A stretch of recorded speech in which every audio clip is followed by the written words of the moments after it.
L'inquiétude du comité de gestion de la pandémie de Covid-19 dans les hauts-bassins, les cas confirmés sont en hausse. Le comité accuse l'allègement des mesures restrictives. Dans ce 9h30, nous irons à la découverte d'un document qui fait polémique dans le cadre de la lutte contre le coronavirus. Le dossier médical. Qui peut avoir accès à ce dossier et dans quelles conditions? Petit coup de droit de la santé dans un instant. La Covid-19 qui tue la maraîchère-culture au Burkina Faso, les producteurs n'arrivent plus à écouler leur production. La faute à la fermeture des frontières. Dans le centre-nord, l'ONG Apil vole au secours des producteurs. Bonsoir et bienvenue à tous. Après 8 mois de travaux, à quoi ressemble la route Sapaga-Kalwartenga dans la région du centre-est? Le ministre des Infrastructures, Éric Bougouma, est allé hier au constat. Les travaux de cette route longue de 22 km sont financés par le Fonds spécial routier du Burkina à plus de 6 milliards de francs CFA. Roméo Kuita. Le ministre en charge des infrastructures, Éric Bougouma, sur le chantier de la route nationale numéro 15, Sapaga, Puitenga, Zoré et Kalwartenga. Nous sommes sur le pont jouxtant le barrage de Puitenga, le plus gros ouvrage déjà terminé, comme l'ensemble de la vingtaine de dallos prévus sur le tronçon. Le ministre et son équipe ont pu parcourir l'axe principal du chantier long de 20 km. La chaussée, le terrassement et les travaux d'assainissement sont en cours. Le taux d'avancement se situe autour de 50%, même pourcentage pour le délai consommé. Nous sommes très satisfaits d'abord parce que l'ensemble des ouvrages, l'ensemble des dallos et des ponts qui sont prévus sur cette route, une vingtaine, sont entièrement réalisés et achevés et connectés donc à la route. Je crois qu'ici, nous sommes au niveau du dallo le plus grand, qui est le pont au droit du barrage de Puitenga, qui transforme complètement donc, la circulation à ce niveau. Le chantier comporte de l'eau, l'axe principal qui va de Sapaga à Kalwartenga et l'aménagement de la bretelle du marché de Puitenga. Là aussi, les travaux avanceraient bien, à l'image des caniveaux réalisés à 50%. Le revêtement de la voie devrait bientôt débuter. Mais l'élément perturbateur risque d'être la saison pluvieuse, qui approche à grands pas. Bon, la saison pluvieuse, nous activons pour pouvoir terminer l'assainissement avant que les pluies ne s'installent. Maintenant, pour ce qui est des travaux de revêtement, ça, dans maximum 10 jours, nous allons démarrer le revêtement. Et ça, on fera avec les aléas de la pluie. Mais avant que les pluies ne s'installent, on aura au moins la section Big Push qui tourne sur du PK9 jusqu'au fin projet sera terminée avant l'installation de la saison de pluie. Quoi qu'il en soit, l'entreprise rassure quant au respect des délais fixés à novembre 2020. Ce chantier fait partie du programme d'urgence de bitumage financé par le Fonds spécial routier du Burkina à environ 7 milliards de francs CFA. Après Puitenga, Éric Bougouma et ses collaborateurs mettent le cap sur Tinkodogo pour le même objectif. Constater le niveau d'avancement des travaux de bitumage des voiries urbaines. Un projet qui entre dans le cadre du PTDU, Programme des transports et de développement des infrastructures urbaines, financé par la Banque mondiale à plus de 2 milliards de francs CFA. 9 rues sont actuellement en travaux. Et là aussi, il n'y a pas de retard, indique l'entreprise. Un rappel, ces travaux ont été lancés en marge des festivités du 11 décembre dernier, à Tinkodogo. L'impact du coronavirus sur le monde rural, on en parle peu et pourtant c'est un vrai désastre pour les producteurs. Oignons, tomates, elles pourrissent à cause de la fermeture des frontières. Les gros clients ne viennent plus. L'ONG Apil tente de limiter les dégâts dans le centre-nord. Abdoulaziz Saré. Les défis liés à la commercialisation des produits au centre des échanges entre l'ONG Apil et les producteurs maraîchers du centre-nord. Avec la fermeture des frontières pour cause du coronavirus, les gros acheteurs qui sont les étrangers se font de plus en plus rares. Pourtant, chaque jour, des tomates, des choux ou encore des oignons sont abandonnés, condamnés à pourrir. Il est donc question au cours de cette rencontre de trouver les voies et moyens pour faire écouler ces produits malgré le contexte de la Covid-19. C'était les acheteurs qui nous venaient du Togo et du Ghana. Et comme eux, ils ne peuvent plus franchir les frontières, alors ça portait un coût important à la commercialisation. Alors nous, ce que nous avons fait, c'est de toujours encourager les acheteurs au niveau local qui les ont beaucoup accompagnés.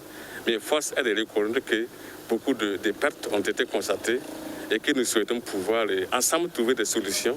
Puisqu'il faut partager. Ceux-là qui ont pu vendre vont dire comment ils ont pu vendre. La direction régionale qui est là va effectivement dire comment il a accompagné le producteur et dorénavant comment on peut pouvoir nous en sortir lorsqu'il y a ces situations. De février à mars 2020, ce sont plus de 1000 tonnes de produits maraîchers qui ont été récoltés dans la région du Centre-Nord. Et seulement 260 tonnes de ces produits ont été écoulées, soit 60% des productions qui n'ont pas connu de vente. Cet atelier sera également le lieu pour l'ONG APIL de déployer des initiatives pour accompagner les producteurs dans la conservation de leurs produits. Pour les produits qui peuvent être stockés, je pense que, notamment l'oignon, il ne devrait pas y avoir de problème. Mais il y a à côté d'autres produits. D'autres productions faites par les maraîchers, notamment la tomate et les autres. Donc ce sont des produits qui ne peuvent pas être conservés à l'état actuel de notre accompagnement. C'est de voir aussi par la suite quelle initiative APIL pourrait déployer pour les autres produits. Afin de mettre fin à la Covid-19 dans le Centre-Nord, l'ONG APIL a offert des dispositifs de lave-mains aux producteurs maraîchers. Des sommes de 1 500 000 francs et 800 000 francs CFA sont respectivement remises au comité régional de gestion de la Covid-19 et au comité communal de gestion de la pandémie à Kaya.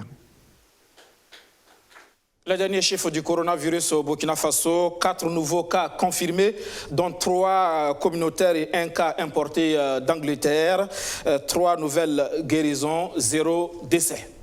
Dans la région des Hauts-Bassins, le comité régional de gestion des épidémies s'inquiète. Les cas confirmés de Covid-19 sont en hausse. Le comité pointe un doigt accusateur sur l'allègement des mesures restrictives. Kader Kondé, Fatimata Koulibaly. La région des Hauts-Bassins compte à la date du 8 mai 2020 67 cas de Covid-19, 52 guérisons et 6 décès. Un nombre de cas confirmés en hausse.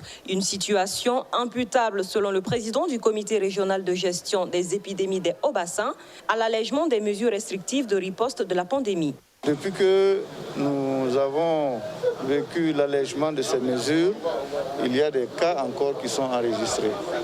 Parce que les transporteurs y voyagent, parce que les mosquées sont rouvertes, parce que les marchés ont connu également leur réouverture.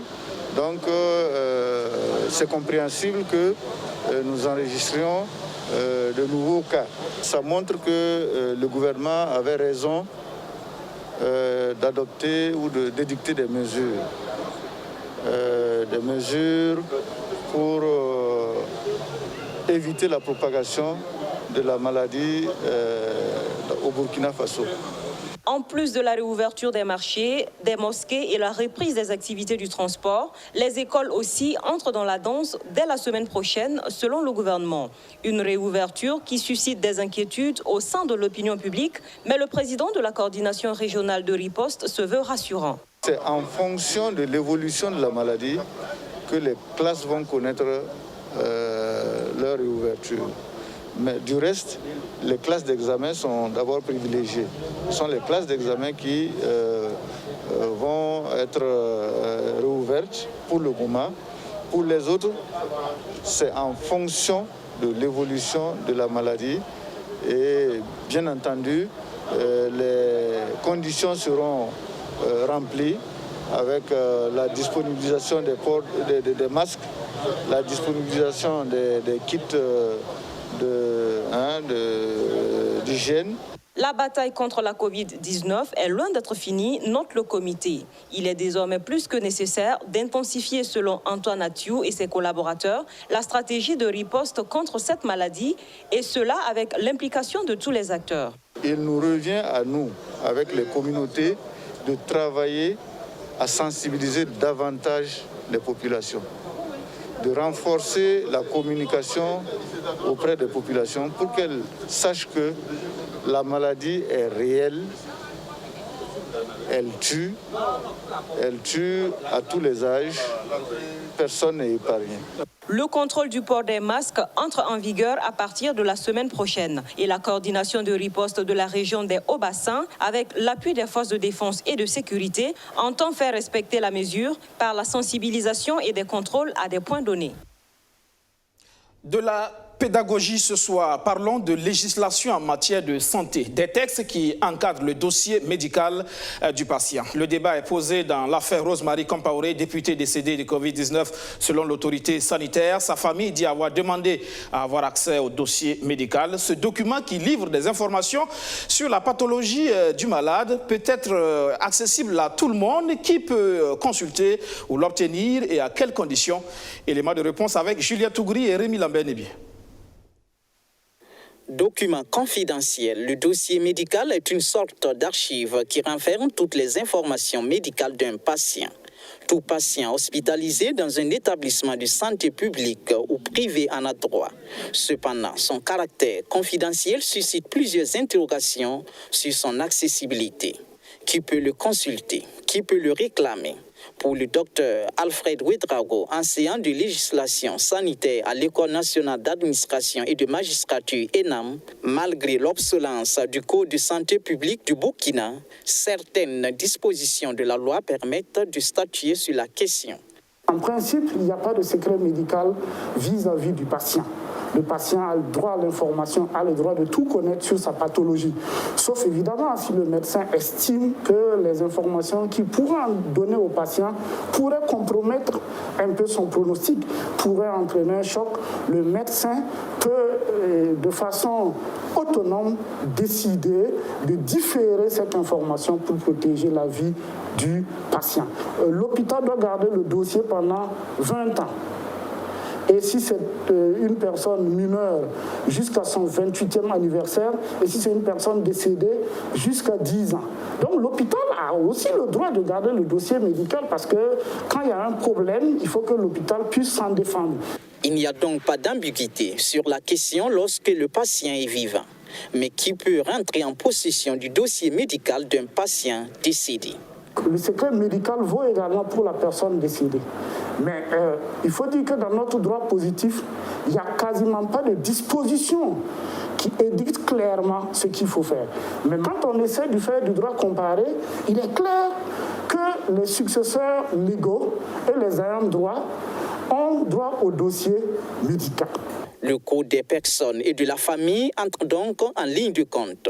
Et pour l'obtention du dossier médical d'un proche, il faut donc se prémunir d'un document légal l'attestant. Pour attester qu'on est successeur légal, il faut un certificat d'héritier. Et enfin, donc, pour avoir ce certificat, il faut aller dans les tribunaux d'arrondissement. C'est le maire qui délivre ce certificat, qui atteste que vous êtes un successeur légal et que vous avez intérêt à avoir le dossier. Mais une fois que vous avez ce document, vous devez l'écrire à la direction de l'hôpital. Et une fois que vous écrivez à la direction de l'hôpital, deux hypothèses s'offrent à vous. Soit le directeur répond et vous donne les éléments du dossier, soit si vous attendez pendant 2 mois et qu'il n'y a pas de réponse, vous estimez que c'est un refus, en ce moment vous avez le droit de saisir les tribunaux de l'ordre administratif et vous avez jusqu'à 2 mois, sinon vous êtes dans la forclusion. La stricte confidentialité du dossier médical rend son accès très limité. Mais les dispositions du Code de santé publique dégagent un certain nombre de situations où le secret médical n'est plus de rigueur pour une catégorie de personnes. Il y a des moments où le dossier médical n'est plus frappé du sceau du secret médical. C'est le cas, par exemple, des maladies épidémiques. En ce moment, que ce soit le DG de l'hôpital, la ministre jusqu'au chef de l'État, toute autorité administrative qui peut inférer dans la gestion a droit à l'information. Donc il n'y a plus de secret médical vis-à-vis de ces personnes. Mais je dis bien vis-à-vis de l'autorité. Mais le secret médical demeure d'actualité vis-à-vis de la population, vis-à-vis des tierces qui ne participent pas à la prise en charge, j'allais dire publique, parce que les dérogations, j'allais dire obligatoires, sont dues au fait qu'il y a un problème de santé publique qu'il faut gérer, ou soit il y a un problème d'ordre public, de justice, ou les assurances, le médecin d'entreprise, l'inspecteur du travail Évidemment, dans ces situations, le dossier médical peut être vu. En plus d'interpeller sur la nécessité d'adopter des textes appropriés en la matière, le docteur Alfred Ouedraogo insiste sur une approche pragmatique dans la formation des gestionnaires des structures de santé. Laquelle approche pourrait être l'une des solutions pour juguler certains problèmes liés à la législation sanitaire. Prêt pour la reprise des cours le lundi prochain dans les universités. À l'université Naziboni de Bobo-Dioulasso, toutes les mesures ont été prises pour que la reprise se passe dans les meilleures conditions et avec des innovations, nous dit les autorités de cette université. Soto Justin Dabiré. 2500 étudiants sont concernés par la reprise progressive des cours à l'université Naziboni de Bobo-Dioulasso. Pour cette première vague d'étudiants, les classes à effectifs réduits sont privilégiées. Il s'agit des licences 3, des masters et des doctorats. Et c'est l'enseignement en ligne qui sera désormais priorisé comme stratégie de formation des étudiants. On va commencer par les petits effectifs, voir ce que ça va donner. Et c'est-à-dire les licences professionnelles, les masters, les doctorants, les PhD. Et progressivement, on va aller avec les effectifs de plus de 50 et voir 100. Et par la suite, on va aller au-delà de 100 jusqu'à 500 et 500 à plus. Donc, ça se fera progressivement. Mais ce qui sera prioritairement recommandé, c'est l'enseignement en ligne. Et les enseignants ont été très bien formés. La formation des enseignants se déroule en 3 jours. C'est une initiation qui doit leur permettre de maîtriser les fondements de l'enseignement en ligne. Nous sommes déjà des pédagogues, on montre effectivement comment les différentes composantes pour faciliter la compréhension.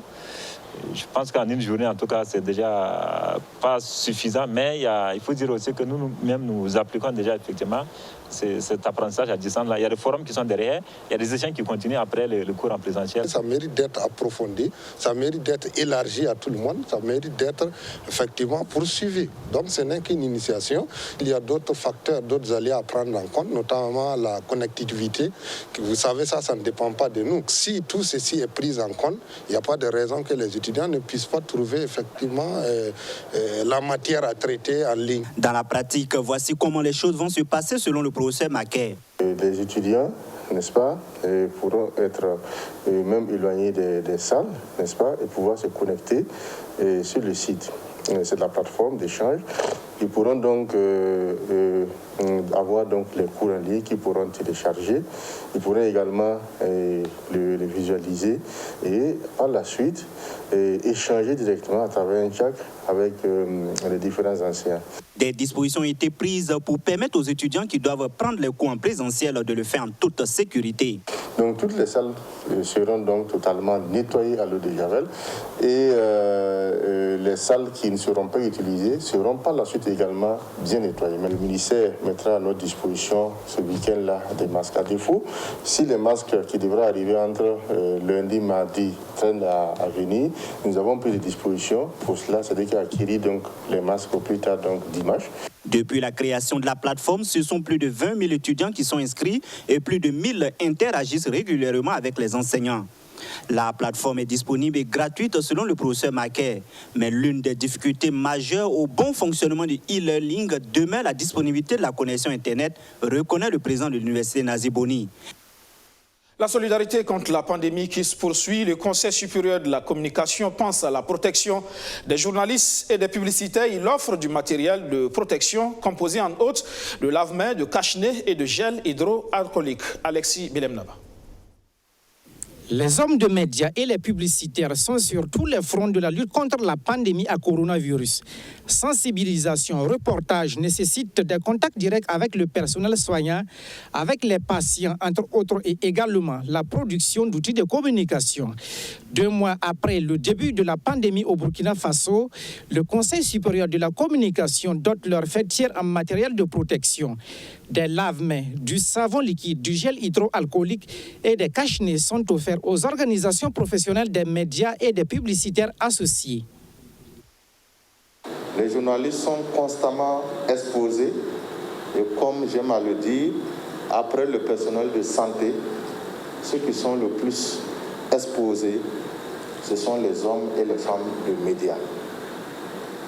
Le Conseil supérieur de la communication a décidé de faire ce geste pour non seulement vous féliciter pour le travail que vous accomplissez au jour le jour, mais surtout pour vous encourager davantage, car en ce moment précis, avec le déconfinement progressif qu'il y a dans le pays, le travail de sensibilisation devient le seul à même d'aider notre pays à briser la chaîne de contamination. La représentante des bénéficiaires affiche toute sa reconnaissance vis-à-vis de la contribution du CSC. Ces gestes nous touchent énormément et en même temps, c'est une reconnaissance vraiment de la contribution des médias et de la communication dans la lutte contre cette pandémie. Il est vrai que les médias sont au front et ces gestes vraiment est le bienvenu parce que ça les permettra quand même de se débarrasser de tous ces soucis liés à la protection pour pouvoir faire les métiers convenablement. Selon la représentante des fêtières, certains croient encore que la pandémie à coronavirus n'est qu'une vue de l'esprit. C'est pourquoi elle invite les médias à éduquer la population au respect des mesures barrières. La solidarité nationale, c'est aussi dans le cadre du Coronaton. Le comité d'organisation a reçu la contribution de l'association des promoteurs immobiliers. Abdourazak Traoré. Des sacs de riz, des bidons d'huile, des cartons de savon et de sucre. Les femmes de la mutuelle de Ayam Gold et Sakan les offrent aux familles déplacées internes installées sur le site de Yagma. La mutuelle exprime ainsi sa solidarité à ces personnes vulnérables en ces temps de Covid-19. En ce temps de pandémie, nous savons que c'est très difficile lié au Covid-19. Nous savons que beaucoup de personnes en souffrent. Et nous espérons vraiment que ce petit geste-là puisse venir vraiment soulager un tant soit peu leur souffrance. Donc, c'est cette souffrance-là qui a été communiquée. C'est un don qui tombe bien à cette période de jeûne-là pour certaines familles qui ont du mal à se nourrir. Les femmes de Ayam Gold et Sakan se sont ensuite rendues sur un autre site de déplacés où les familles ont aussi reçu un lot de vivres. C'était là plutôt la solidarité manifestée par les femmes de la mine d'or Ayam Gold et Sakan. Elles ont pensé aux déplacés internes de Yagma et de Rim, qui étaient en périphérie de Ouagadougou, en offrant des vivres d'une valeur de 2 millions de francs CFA. Du côté donc, de l'Assemblée nationale, c'est la solidarité manifestée dans le cadre du Coronaton et c'est le comité donc, qui reçoit la contribution de l'association des promoteurs immobiliers. Abdourazak Traoré.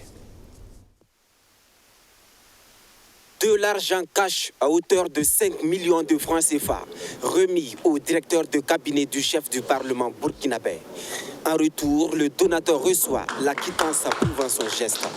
Après avoir offert 10 millions de francs CFA au ministère de la Santé, les promoteurs immobiliers du Burkina apportent leur contribution au Coronaton de l'Assemblée nationale. Parce que nous nous sommes dit qu'il n'est jamais... il n'est jamais assez dans cette lutte-là. Donc, toute chose qu'on peut toujours continuer à œuvrer dans cette lutte serait toujours la bienvenue. C'est pour cela que les membres ont décidé d'apporter encore une pierre dans cette lutte à travers l'appel du président de l'Assemblée nationale. Plus qu'un geste entrant dans le cadre de la responsabilité sociale des membres de l'association des promoteurs immobiliers, cette action vient rappeler que la pandémie est toujours là. Vous remercier à nouveau et souhaiter que votre geste puisse être suivi par d'autres, parce qu'on a l'impression, certaines impressions, que la maladie est finie, alors qu'en vérité, il faut craindre qu'elle nous réserve des surprises désagréables. C'est pour ça qu'il est important de se préserver, de se préparer à tout pour empêcher qu'elle étende toujours cette tentative. Merci beaucoup à vous. Le Coronaton ou l'initiative qui se veut populaire et citoyenne vise à collecter des fonds dans la lutte contre la Covid-19. À la date du 8 mai 2020, la mobilisation des ressources fait état d'un peu moins de 400 millions de francs CFA. En Europe, c'est un déconfinement dans la prudence qui s'opère, un déconfinement sous surveillance. Les Espagnols s'apprêtent à reprendre une vie quasi normale. Dès lundi, la moitié du pays passe à la première phase d'un déconfinement progressif amené à évoluer jusqu'à la fin du mois de juin. Les terrasses des bars et des restaurants pourront rouvrir et accueillir des tablées de 10 personnes maximum. Mais des villes comme Madrid et Barcelone, les plus touchées, ou Valence et Malaga sur la côte méditerranéenne, restent exclues du nouveau régime. Je voudrais le répéter, le virus n'a pas disparu, il est toujours là, en embuscade. La lutte contre l'épidémie se poursuit parce qu'elle n'a pas été éteinte et ne sera pas éteinte jusqu'à ce que nous trouvions un vaccin ou un remède thérapeutique définitif. Les activités reprennent aussi ce lundi en France après 55 jours de confinement. Plus besoin d'attestation pour sortir de chez soi, sauf pour les déplacements au-delà de 100 km.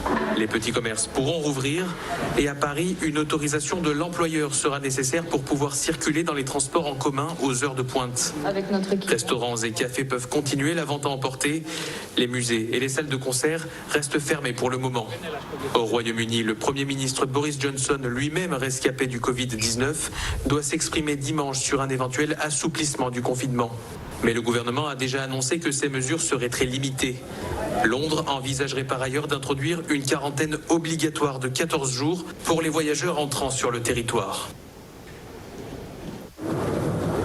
Des patrouilles de police à Milan, en Italie, pour ce premier week-end après la levée du confinement. Le maire de la capitale lombarde a exprimé sa colère après la diffusion d'images de rue montrant le non-respect des règles de distanciation sociale qui font craindre une seconde vague de contamination. À Milan ou ici à Bari, sur la côte adriatique, les habitants retrouvent le goût de la liberté. Pour beaucoup d'Italiens, le confinement ne pouvait plus durer. Je n'en peux plus de rester chez moi, dit cette femme. Je suis retraitée et seule. Je déprime. Si les promenades sont désormais autorisées, les regroupements entre amis demeurent interdits. C'est le cas aussi sur cette plage du Portugal où ce policier chasse deux contrevenants. Vous ne pouvez pas rester ici, dit-il. La plage est uniquement accessible pour l'exercice physique. Moins touché que ses voisins européens par la pandémie de coronavirus, le Portugal a assoupli les mesures de restriction, mais demande aux habitants de rester très vigilants.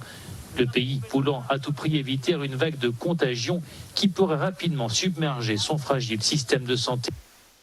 C'est la fin de cette session d'information. Merci de l'avoir suivi. Agréable week-end sur BF1. Bonsoir.